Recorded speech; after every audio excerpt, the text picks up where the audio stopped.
Hello everybody, my name is Raquel Curry and I am an enrolled member of the Northern Arapaho tribe, and today I will be explaining the importance of ICLA and the cultural preservation. Imagine you're a child in 1830 and you're ripped from your family by the United States Cavalry and sent to a place miles away from home where you are stripped from all traditional aspects of your life, including the language you speak, to assimilate the lifestyle of white settlers. Well, for 150 years, this was the reality for thousands of Native American children and families.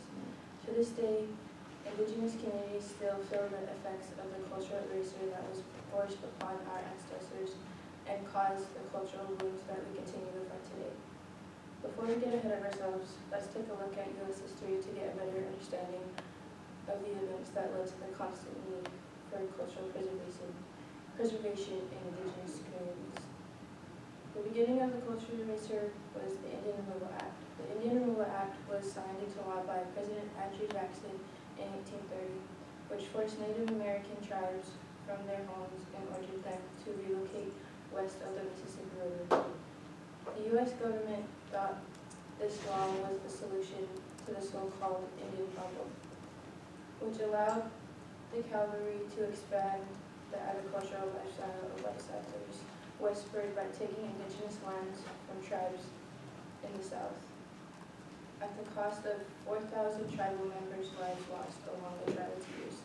The westward expansion continued this way until the United States government decided they needed another way to expand the European way of life across the U.S.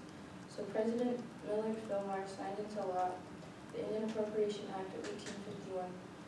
This law forced Native American tribes onto reservations while continuing to free up land for more white settlers to move farther west, and gave the government more control over tribes. But 20 years later, the government wanted full control over the Native American tribes and Indian affairs.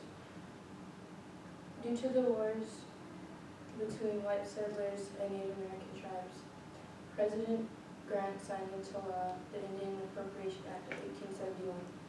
This meant that the tribes were no longer going to be considered independent nations, and that the tribes were now under the United States government, which ultimately ended treaty making. This gave government officials jurisdiction on reservations.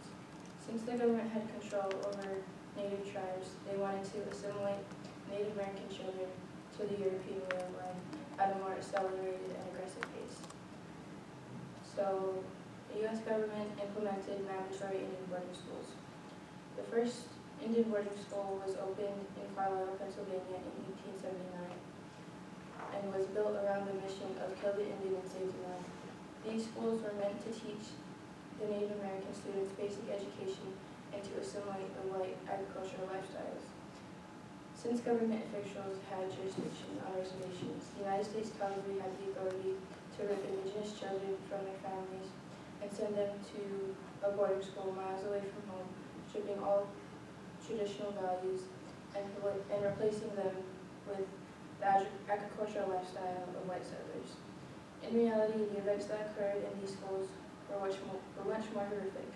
Donald B. Cooney, an 84-year-old Riverside boarding school survivor, said that the school stripped the students from all cultural clothing and belongings they brought along, and were washed with harsh chemicals and cut their hair upon arrival, while being told, "If you cry, we will whip you."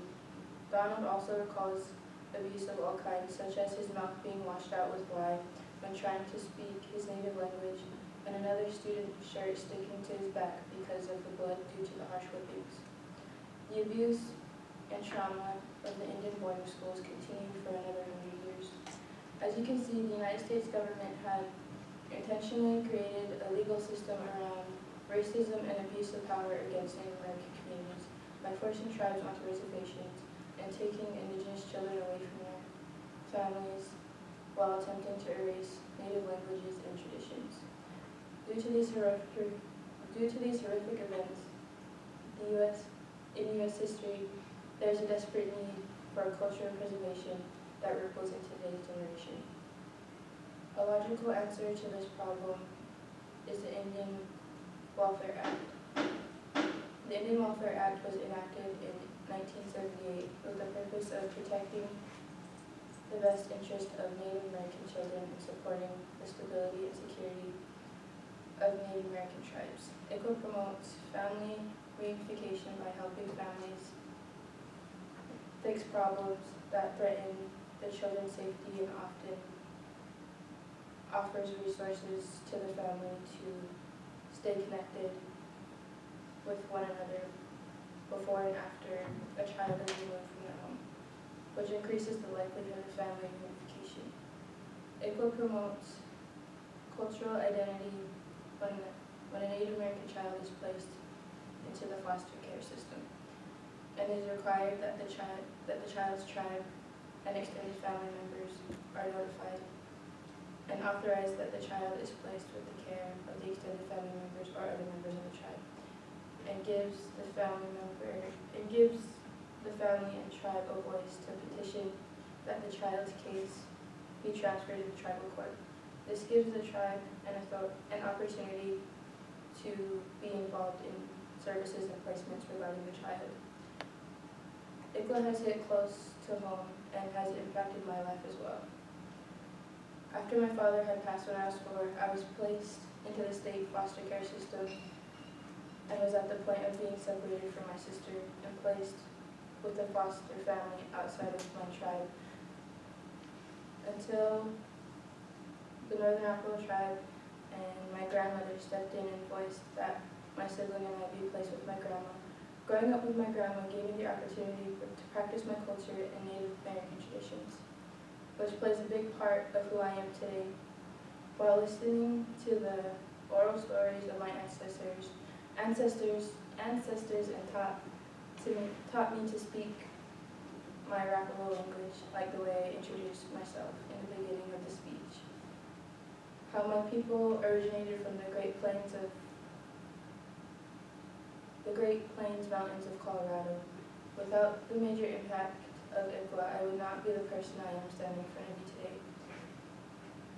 I would have grown up in a whitewashed dynamic where I would have been placed with a family I didn't culturally relate to, and wouldn't have known about my native roots and where I came from, which ultimately sets us back to the horrific events of the boarding school era, where our ancestors were forced to disconnect from all cultural ties.